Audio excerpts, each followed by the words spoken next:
Hello বন্ধুরা, এখন দুপুর 3টে মতো বাজে। আর তোমাদের দাদা এই বেরিয়ে গেল ছেলেটাকে স্কুল থেকে আনতে যাওয়ার জন্য। আর আমি একটু বাইরে এসে দাঁড়িয়ে পড়লাম।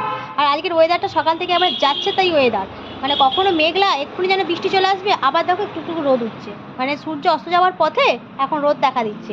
মানে সকাল থেকে মেঘলা ওয়েদারে যে আর কি বলবো, ওয়েদার না অন্য কিছু কিছু বুঝতে পারছি না।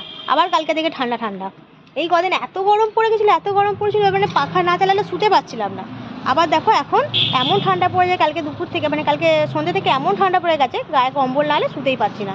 মানে কি বিচ্ছিরি ওয়েদার হয়ে গেছে, বোঝা যায় না আর কি। যাই হোক, খাওয়া দাওয়া হয়ে গেছে, এই বাইরে এসে দাঁড়িয়েছি, ছেলেকে আনতে গেছে, একটু ওয়েট করছি। আর আজকে এসে দিদির ছেলে, এই সকালের দিকে তার বাবা এসে দিয়ে গেল, কারণ তার পরীক্ষা হয়ে গেছে, এইচএস পরীক্ষা দিল এবছর। হয়ে যাওয়ার পর সে আজকে এসেছে আমার ঘরে ঘুরতে, 3-4 দিন থাকবে। যাই হোক, এই অবস্থা। এবার এখান থেকে দাঁড়িয়ে থাকি, দেখি ছেলে কখন আসে, ওয়েট করি।